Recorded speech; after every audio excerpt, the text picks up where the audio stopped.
볶음밥 6만 원, 오믈렛 2만 원. 우리는 이걸 미친 물가라고 욕하지만 태국 정부는 고객 필터링이라고 부릅니다. 배낭여행객이 떠난 자리를 금과 병원 그리고 F1이 채웠습니다. 이건 단순한 인플레이션이 아닙니다.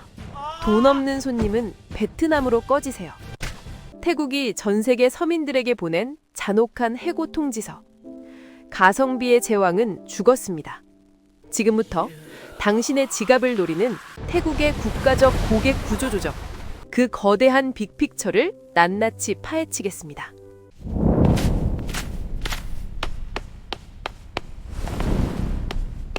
이것은 2025년 2월 방콕의 한 노상 식당에서 찍힌 영수증입니다. 자세히 보십시오. 게살 볶음밥 1,500바트. 계산기를 두드려 볼까요? 현재 환율로 미화 45달러, 한국 돈으로 약 6만 3천 원입니다. 호텔 룸서비스가 아닙니다. 미슐랭 스타셰프가 차려주면 파인 다이닝도 아닙니다. 플라스틱 의자에 앉아 매연을 마시며 먹는 그 볶음밥 한 그릇 가결입니다. 서울 여의도 한복판에서도 6만 원이면 정갈한 점심 코스 요리를 먹습니다. 도쿄 긴자에서도 런치 오마카세를 즐길 수 있는 돈입니다.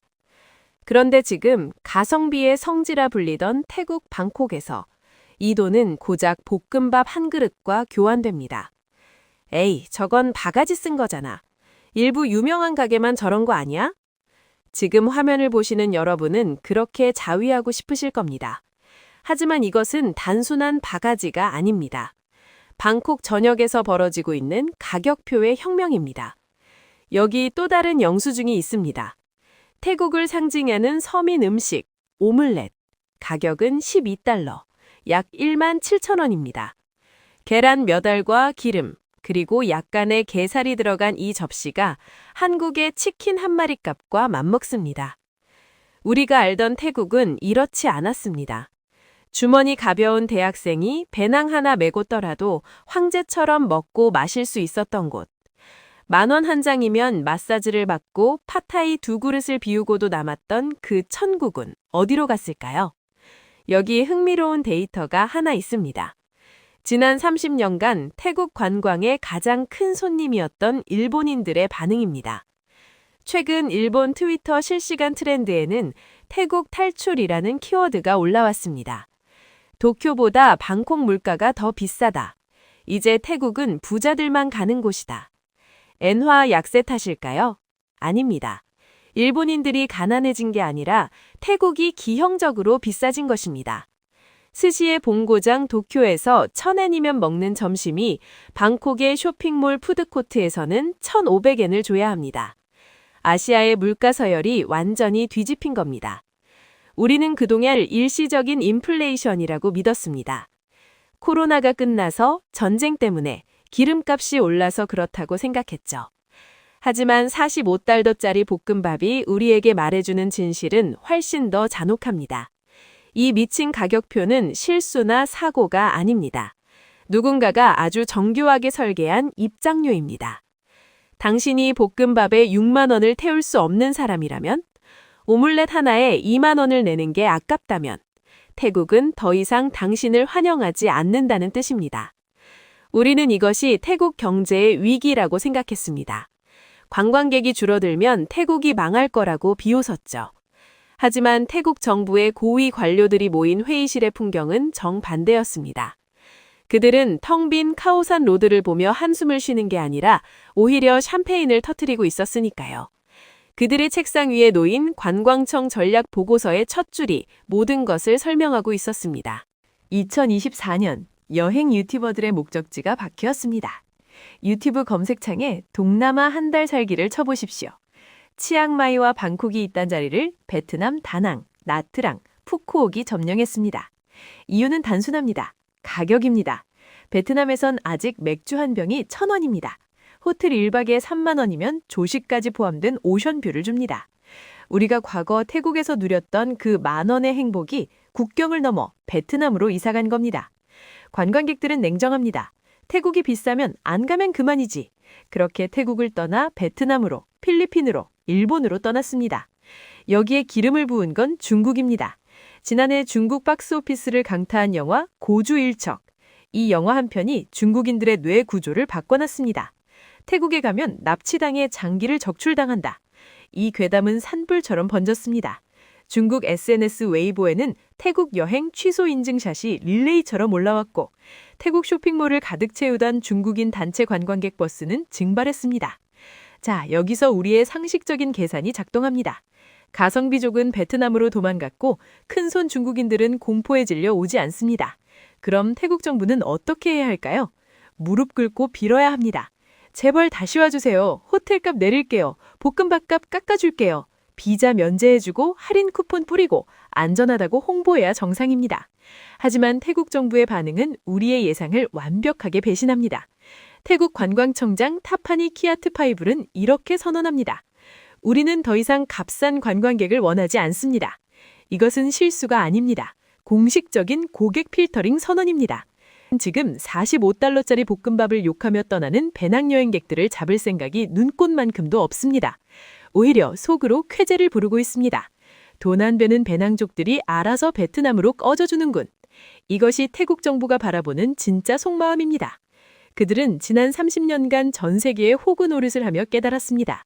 배낭족 100명이 와서 편의점 맥주나 마시고 쓰레기만 버리고 가는 것보다 제대로 된 VIP 1명이 와서 쓰고 가는 외화가 훨씬 더 남는 장사라는 것을요.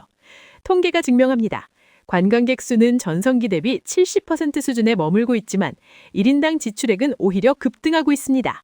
태국은 지금 박리담의 간판을 떼어내고 프리미엄 멤버십 간판을 달고 있습니다. 그들이 노리는 타겟은 명확합니다. 중국에서 납치 괴담을 믿는 서민들이 아닙니다. 베트남에서 1,000원짜리 맥주를 찾는 알뜰 여행족도 아닙니다. 그들이 기다리는 손님은 따로 있습니다. 그리고 그 손님들을 맞이하기 위해 태국은 도시 전체의 혈관을 뜯어고쳤습니다. 바로 검은 돈과 하얀 가운을 입은 사람들입니다. 단순히 비싸진 게 아닙니다. 태국의 경제 엔진 자체가 교체되었습니다. 우리는 태국이 관광으로 먹고 산다고 생각하지만 지금 태국의 환율을 떠받치고 있는 건 여행객의 달러가 아닙니다. 방콕의 지하 경제를 흐르는 거대한 금맥입니다. 관광객이 줄었는데도 바트화가 꼿꼿하게 비싼 이유, 볶음밥이 6만 원이어도 망하지 않는 배짱의 근원, 그 미스터리의 열쇠는 차이나타운의 금은방과 태국 중앙은행의 금고 속에 숨어 있습니다. 우리는 경제학 원론에서 아주 단순한 법칙을 하나 배웁니다. 수요가 줄면 가격은 떨어진다. 태국 관광객이 줄었습니다. 그럼 호텔도 식당도 마사지샵도 가격을 내려야 정상입니다. 손님이 없는데 배짱을 부릴 장사꾼은 없으니까요. 그런데 태국은 정반대로 폭주하고 있습니다. 관광객이 줄어드는데 태국 화폐인 바트의 가치는 요지부동이거나 오히려 강세를 보입니다. 이것이 바로 태국의 미스터리입니다. 보통 개발도상국의 경제가 휘청거리고 관광 수입이 줄면 그 나라 돈값은 휴지 조각이 되어야 합니다. 환율이 폭등해서 우리 같은 여행객에겐 쇼핑 천국이 열려야 하죠. 최근 엔저 현상으로 일본이 박앤세일을 했던 것처럼 말입니다. 하지만 태국에선 그 마법이 통하지 않습니다. 당신이 100달러를 들고 환전소 창구에 갔을 때 손에 쥐어지는 바트와 뭉치는 5년 전보다 훨씬 얇아졌습니다. 왜일까요? 관광객의 달러가 없어도 태국 경제를 떠받치는 거대한 뒷배가 있기 때문입니다. 범인은 바로 금입니다.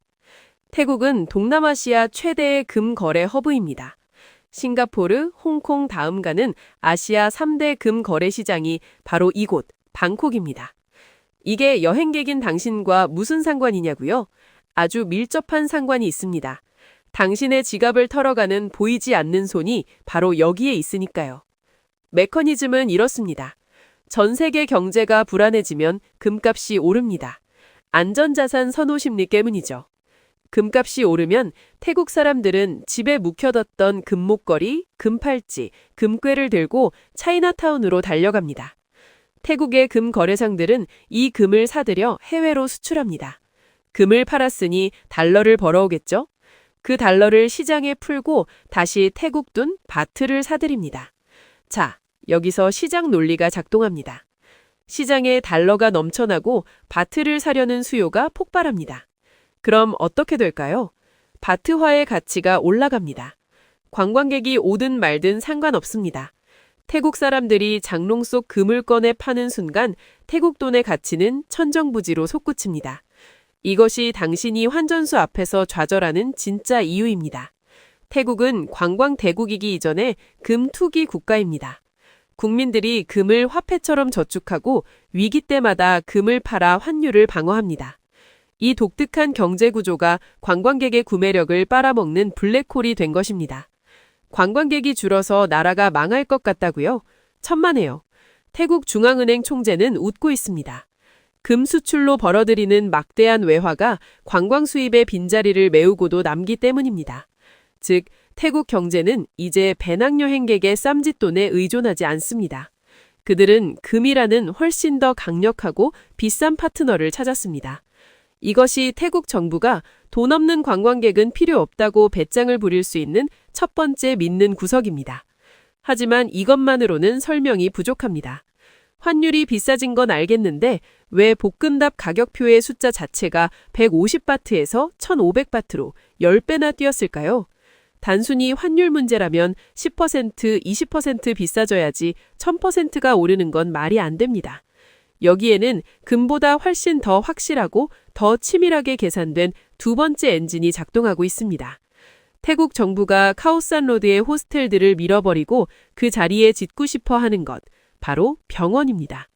방콕 도심 한복판, 스쿰빗 지역, 이곳에 위치한 범룽랏 국제병원의 로비는 공항보다 더 붐빕니다. 하지만 배낭을 맨 사람은 단 한 명도 없습니다. 머리에 히잡을 두른 중동의 석유 부호들, 세련된 정장을 입은 유럽의 은퇴 이민자들, 그리고 건강검진을 받으러 온 중국의 신흥 부자들이 그 자리를 채웁니다. 이들은 팟타이 가격을 묻지 않습니다. 택시비 흥저도 하지 않습니다. 그저 최고급 병실과 최상의 의료 서비스를 원할 뿐입니다. 태국 정부의 계산기는 정확했습니다. 배낭여행객 한 명이 태국에 와서 일주일 동안 쓰는 돈은 평균 100만 원 남짓. 하지만 의료관광객 한 명이 와서 쓰는 돈은 평균 1,500만 원이 넘습니다. 심지어 이들은 혼자 오지 않습니다. 가족, 수행원을 대동하고 와서 한 달, 두 달씩 장기 체류합니다. 호텔 스위트룸을 잡고 백화점 명품관을 휩쓸고 최고급 레스토랑에서 식사합니다. 태국은 지금 국가 전체를 거대한 병동이자 실버타운으로 리모델링 중입니다. 동네 마사지숍이 있던 자리에는 고급 스파와 피부과가 들어섭니다. 길거리 쌀국수집이 있던 자리에는 유기농 샐러드 카페가 생깁니다. 왜냐고요? 새로운 손님들의 입맛에 맞춰야 하니까요. 아랍의 부호들이 길바닥에서 쪼그려 앉아 밥을 먹진 않을 테니까요.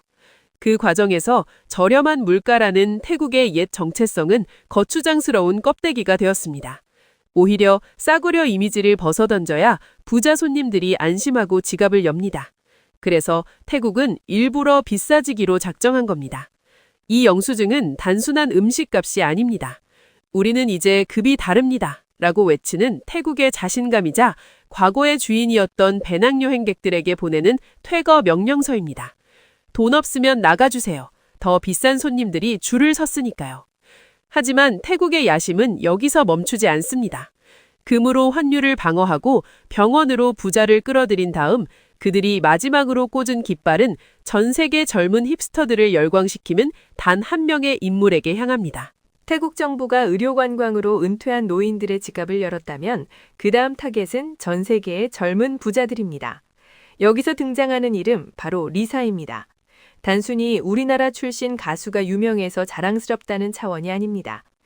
태국 정부에게 리사는 걸어다니는 국가 브랜드 전략이자 가장 강력한 세일즈맨입니다. 리사의 뮤직비디오 한 편이 공개되자 방콕 차이나타운의 풍경이 바뀌었습니다. 길거리 꼬치를 사 먹던 배낭족들 사이에 명품 로고가 박힌 티셔츠를 입은 글로벌 힙스터들이 등장했습니다. 그들은 리사가 섰던 그 자리에서 사진을 찍기 위해 기꺼이 지갑을 엽니다. 이것이 태국이 노리는 소프트 파워의 핵심입니다.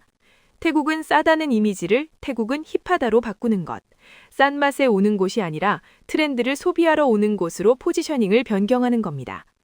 여기에 쐐기를 박은 사건이 또 있습니다. 미국의 초호화 휴양 드라마 화이트 로터스 시즌3의 촬영지가 태국으로 확정됐습니다. 이 드라마는 그냥 드라마가 아닙니다. 전 세계 상위 1% 부유층이 어디로 휴가를 가야 할지 정해주는 여행 바이블입니다. 시즌 1이 하와이, 시즌 2가 시칠리아였습니다. 드라마가 방영된 후 두 곳의 물가는 폭등했고 억만장자들의 전용지가 공항을 마비시켰습니다. 이제 그 폭탄이 태국 코사무이와 방콕에 떨어집니다. 태국 관광청은 이미 계산을 마쳤습니다. 드라마가 방영되면 헐리우드 스타들과 그들을 추종하는 워너비들이 몰려올 것이다. 그때까지 호텔 가격을 2배로 올려도 방은 없어서 못 팔 것이다. 이것이 바로 $45 볶음밥의 배짱 뒤에 숨겨진 믿는 구석입니다. 문화뿐만이 아닙니다. 태국 저부는 지금 방콕의 도로를 뜯어내고 있습니다. 왜냐고요? F1을 유치하기 위해서입니다. F1은 단순한 자동차 경주가 아닙니다. 올림픽, 월드컵과 함께 세계 3대 스포츠로 불리지만 그 성격은 완전히 다릅니다. 돈의 잔치입니다. F1 관람객의 1인당 평균 소비액은 일반 관광객의 10배가 넘습니다. 그들은 경기장 VIP 라운지 티켓 한 장에 수천만 원을 태웁니다. 요트 파티를 즐기고 샴페인을 터뜨리며 5성급 호텔 스위트룸을 통째로 빌립니다. 태국 총리 세타 타위신이 직접 F1 유치에 뛰어든 이유가 무엇일까요? 방콕의 교통체증을 뚫고 F1 머신이 달리는 모습을 상상해보라. 이 말은 곧 전 세계 슈퍼리치들이 방콕에 와서 돈을 뿌리게 만들겠다는 선언과 같습니다. 여기에 하나 더, 세계 최대의 EDM 축제 투모로우랜드까지 태국 개최를 논의 중입니다. 입장권 가격만 수십만 원, 현장에서 사 먹는 맥주 한 잔이 10,000원을 훌쩍 넘는 귀족 축제입니다. 자, 이제 그림이 그려지십니까? 태국은 지금 물갈이 중입니다. 카오산 로드에서 3,000원짜리 팟타이를 먹으며 비싸다고 투덜거리는 당신은 타겟이 아닙니다. 리사의 뮤직비디오를 보고 넷플릭스 드라마를 따라오고 F1 엔신 소리에 열광하며 카드를 긁어댈 새로운 호구들을 위한 나라. 그것이 2025년 태국의 청사진입니다. 이것은 철저한 비즈니스 모델의 전환입니다. 다이소였던 태국이 에르메스가 되려고 간판을 바꿔 달고 있는 겁니다. 당연히 기존 단골 손님이었던 우리는 황당합니다. 내가 알던 그 친절하고 저렴한 태국은 어디 갔어? 하지만 태국은 냉정하게 대답합니다. 미안하지만 우리 가게 컨셉이 바뀌었습니다. 돈 없으면 옆 가게로 가시죠. 그렇다면 태국이 내쫓은 그 수많은 가성비 여행작들은 어디로 가야 할까요? 태국이 벌인 저가 여행의 왕관을 주워쓰고 반사이익을 톡톡히 누리고 있는 나라. 태국이 VIP룸을 단장하는 동안 옆방에서 조용히 손님을 가로채고 있는 그 나라.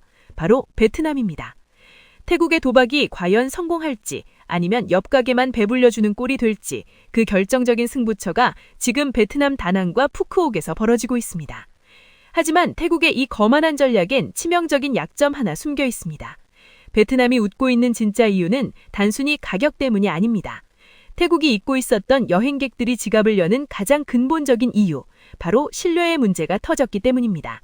태국이 리사와 F1을 외치며 샴페인을 터뜨릴 때 정작 가족 여행객들의 손을 잡고 조용히 미소 짓는 나라는 따로 있습니다. 바로 베트남입니다. 우리는 흔히 태국이 비싸져서 베트남으로 간다고 말합니다. 하지만 돈 문제는 핑계일 뿐입니다.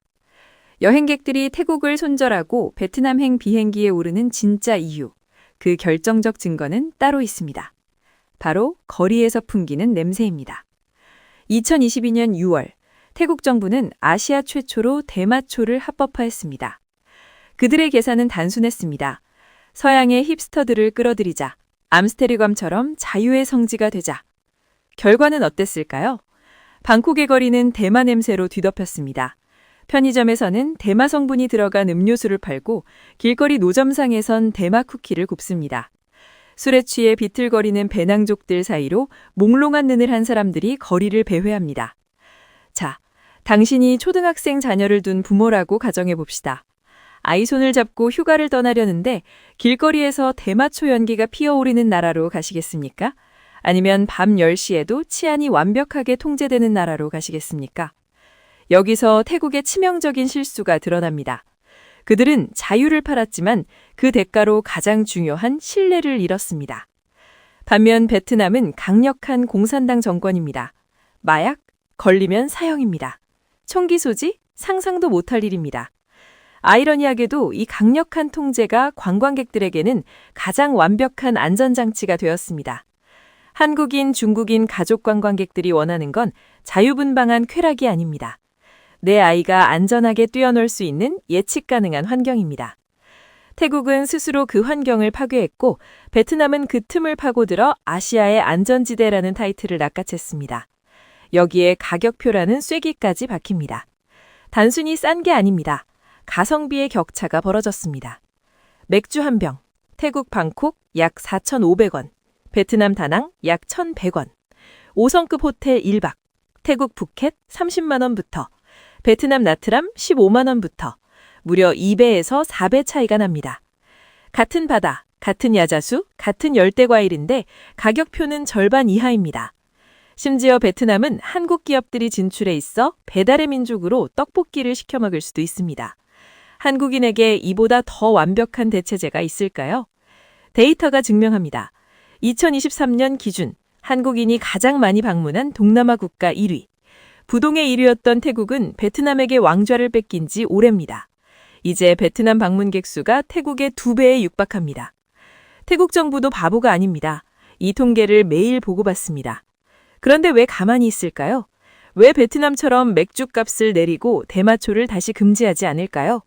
여기서 소름 돋는 진실이 드러납니다. 태국은 베트남과 싸울 생각이 없습니다. 마치 백화점이 다이소와 가격 경쟁을 하지 않는 것과 같습니다. 태국 관료들의 머릿속엔 이런 공식이 박혀 있습니다. 베트남? 거긴 돈 없는 서민들이나 가는 곳이지. 가족 단위 패키지 여행. 시끄럽고 돈 안 돼. 그냥 베트남 줘버려. 그들은 베트남이 저가 관광의 쓰레기통 역할을 해주길 바라는 겁니다. 오버투어리즘으로 몸살을 앓던 태국 입장에서 베트남의 부상은 오히려 고마운 일일 수도 있습니다. 귀찮은 손님들을 알아서 데려가 주니까요. 하지만 태국이 간과한 것이 있습니다. 베트남은 영원히 다이소로 남을 생각이 없다는 겁니다. 베트남의 재벌그룹 빈그룹은 지금 푸꾸옥섬 전체를 통째로 매입해 제2의 싱가포르를 만들고 있습니다. 태국이 자랑하던 럭셔리 시장까지 넘보고 있다는 뜻입니다. 태국은 지금 위험한 도박을 하고 있습니다. 우리는 급이 다르다며 콧대를 세우는 사이 경쟁자는 가격 경쟁력으로 손님을 모았고 그 돈으로 인프라를 깔아 태국의 턱 밑까지 쫓아왔습니다. 결국 이 싸움의 승자는 누가 될까요? 확실한 건 어정쩡한 태국이 설 자리는 점점 좁아지고 있다는 사실입니다. 비싸서 배낭족에게 외면받고 불안해서 가족여행객에게 손절당하고 이제 남은 건 돈 많은 쾌락주의자들 뿐입니다. 그런데 잠깐, 이쯤에서 우리는 등골이 서늘한 질문을 하나 던져야 합니다. 태국은 비싸졌고 베트남은 아직 싸다고 했습니다. 그렇다면 베트남은 언제까지 저렴할까요? 우리가 베트남 가성비 최고라고 외치는 지금 이 순간에도 다낭의 부동산 가격은 미친 듯이 뛰고 있습니다. 전 세계의 자본이 베트남으로 몰리고 있습니다. 이것은 태국만의 이야기가 아닙니다. 태국이 먼저 쏘아올린 신호탄일 뿐입니다. 전 지구적 가성비의 종말. 당신이 숨을 곳은 이제 지구상 어디에도 남아있지 않다는 공포가 닥쳐오고 있습니다. 우리는 지금까지 태국 욕을 실컷 했습니다. 태국이 변했다, 초심을 잃었다라고요. 하지만 불편한 진실을 마주할 시간입니다. 태국은 그저 가장 먼저 총대를 맨 것뿐입니다. 여러분이 지금 당장 스마트폰을 켜고 항공권을 검색해 보십시오. 태국을 피해 도망칠 수 있는 곳이 남아있나요? 일본은 엔저니까 싸잖아. 천만에요. 일본은 지금 이중 가격제라는 칼을 빼들었습니다. 히메지성 입장료, 외국인은 외국인의 4배를 내야 합니다. 일부 라멘집은 외국인 전용 메뉴판을 따로 만들고 가격을 더 받습니다. 이유는 태국과 똑같습니다. 관광객이 너무 많아서 주민들이 못 살겠다. 그러니 돈 없는 관광객은 오지 말라는 겁니다. 인도네시아 발리? 올해부터 입국하는 모든 외국인에게 관광세를 징수하기 시작했습니다. 이탈리아 베네치아? 도시 입장료를 내지 않으면 기차역 밖으로 나갈 수도 없습니다. 뉴질랜드? 외국인 관광세를 단숨에 3배로 올렸습니다. 전 세계가 약속이나 한 듯이 입장료를 받기 시작했습니다. 이것은 단순한 물가 상승이 아닙니다. 지난 50년간 우리가 누려왔던 여행의 황금기가 끝났다는 신호입니다. 경제 용어로 지리적 차익거래라는 말이 있습니다. 쉽게 말해 내 돈의 가치가 높은 곳에서 돈을 벌고 물가가 싼 곳에 가서 왕처럼 쓰는 것입니다. 한국에서 한 달 열심히 일해서 번 300만 원, 서울에서는 빡빡한 생활비지만 방콕이나 다낭에 가면 수영장 딸린 풀빌라에서 황제처럼 살 수 있었죠. 이 마법 같은 환율 격차가 여행의 본질이었습니다. 우리가 동남아를 사랑했던 진짜 이유는 그들의 문화 때문이 아니라 그곳에 가면 내 돈의 가치가 뻥튀기 되었기 때문입니다. 하지만 이제 그 마법이 풀리고 있습니다. 전 세계 개발도상국들이 깨달았습니다. 왜 우리가 헐값의 서비스를 제공해야 하지? 우리도 선진국 수준의 제값을 받겠다. 태국의 6만 원 볶음밥, 그 신호탄입니다. 이제 방콕의 스타벅스 가격은 서울을 추월했고 뉴욕과 비슷해지고 있습니다. 전 세계 물가의 평준화, 이것이 2025년에 여행자들이 마주한 공포의 실체입니다. 이제 당신의 월급 300만 원은 태국에 가도 300만 원어치 예접밖에 못 받습니다. 아니, 외국인 프리미엄까지 붙어서 200만 원어치도 못할 수 있습니다. 우리는 베트남을 대피소라고 생각했습니다. 하지만 베트남 다낭의 호텔 가격 작년 대비 30% 올랐습니다. 필리핀 세부, 물가 상승률이 한국보다 높습니다. 이제 지구상에 10,000원의 행복을 찍을 수 있는 곳은 치안이 불안해서 목숨을 걸어야 하거나 인프라가 전혀 없는 오지뿐입니다. 안전하고 깨끗하고 맛있는데 저렴하기까지 한 여행지? 그런 곳은 멸종했습니다. 유니콘처럼 상상 속에나 존재하는 동물이 된 겁니다. 태국 정부의 비싼 손님만 받겠다는 선언은 사실 전 세계 모든 관광지 시장님들의 속마음을 대변한 것입니다. 그들은 이제 대놓고 말합니다. 돈 없으면 집에 계세요. 넷플릭스나 보면서.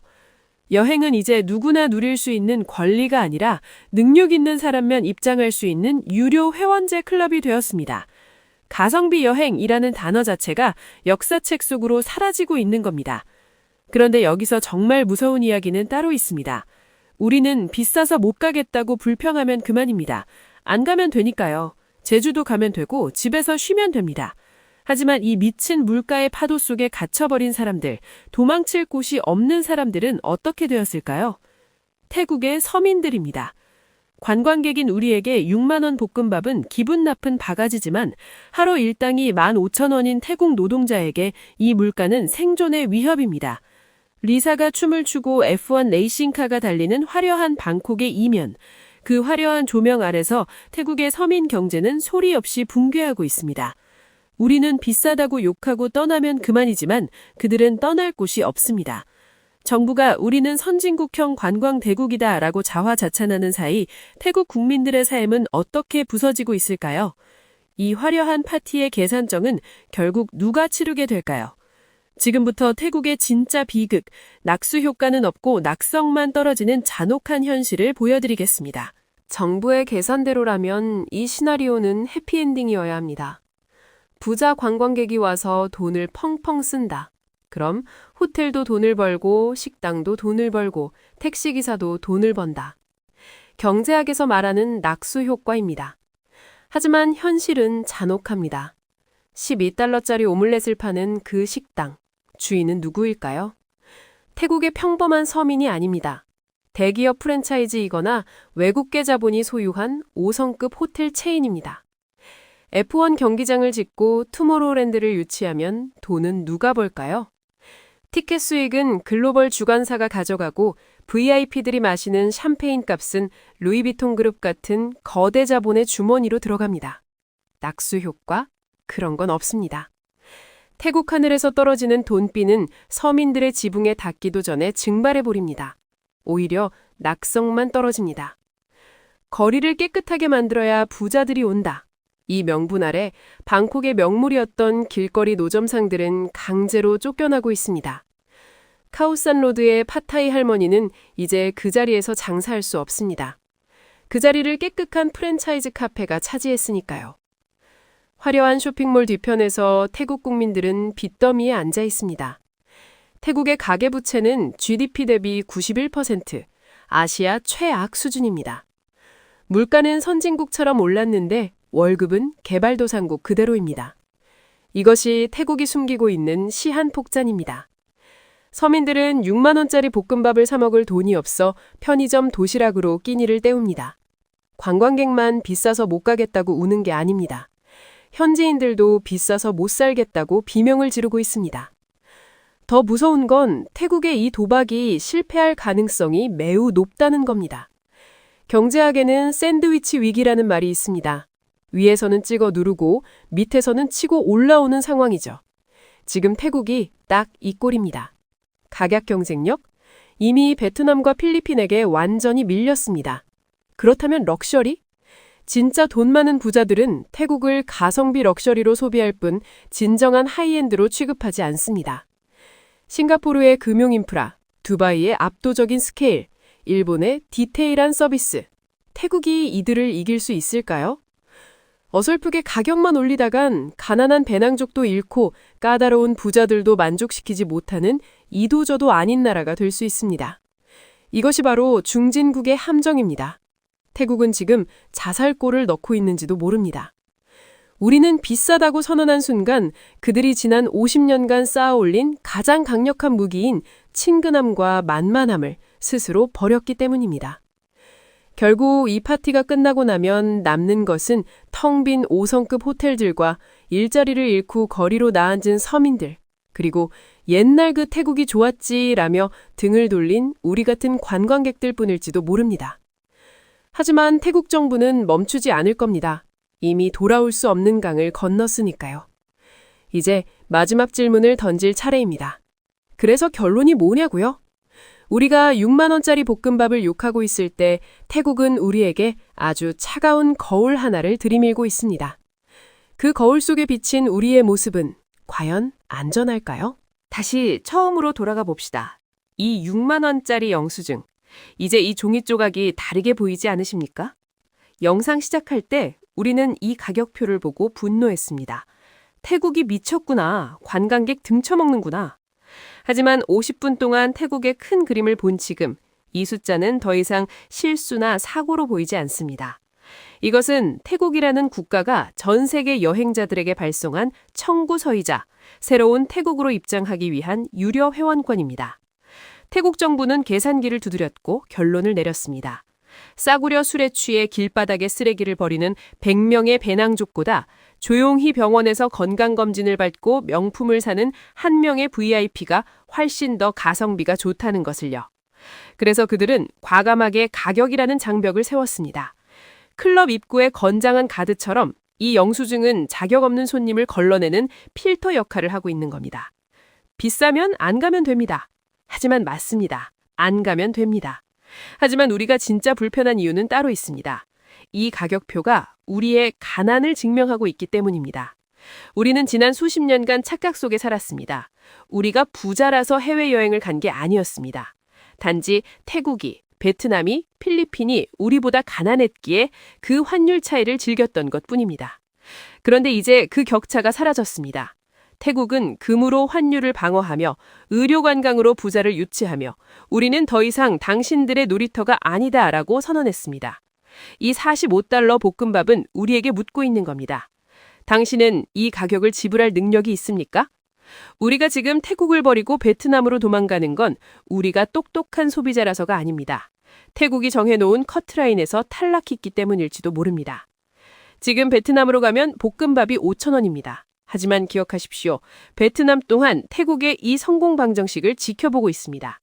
그들이 언제까지나 착한 가격으로 남아줄까요? 5년 뒤, 10년 뒤에도 우리가 마음 편히 갈 수 있는 곳이 지구상에 남아 있을까요? 태국의 변심은 배신이 아닙니다. 냉혹한 자본주의 시장의 진화입니다. 다이소가 백화점이 되겠다고 선언했을 때 손님이 할 수 있는 건 두 가지뿐입니다. 백화점 물건을 살 수 있을 만큼 돈을 더 벌거나 아니면 조용히 더 싼 가게를 찾아 떠나거나. 우리가 알던 친절하고 만만했던 태국은 죽었습니다. 그 빈자리를 채운 건 욕망으로 번들거리는 금괴와 젊은 부자들을 유혹하는 F1 엔진 소리와 그리고 당신의 통장 잔고를 냉정하게 평가하는 새로운 계산서뿐입니다. 이제 인정해야 합니다. 여행이 권리였던 시대는 끝났습니다. 당신의 여권만으로는 더 이상 국경을 넘을 수 없습니다. 그 여권 사이에 끼어진 구매력만이 당신의 다음 목적지를 결정할 것입니다. 우리는 늘 착각했습니다. 여권만 있으면 어디든 갈 수 있다고. 여행은 누구에게나 허락된 자유라고 믿었습니다. 하지만 2025년 태국이 우리에게 보낸 이 비싼 청구서는 그 믿음이 얼마나 순진했는지를 비웃고 있습니다. 지구는 이제 하나의 거대한 유료 회원제 리조트가 되었습니다.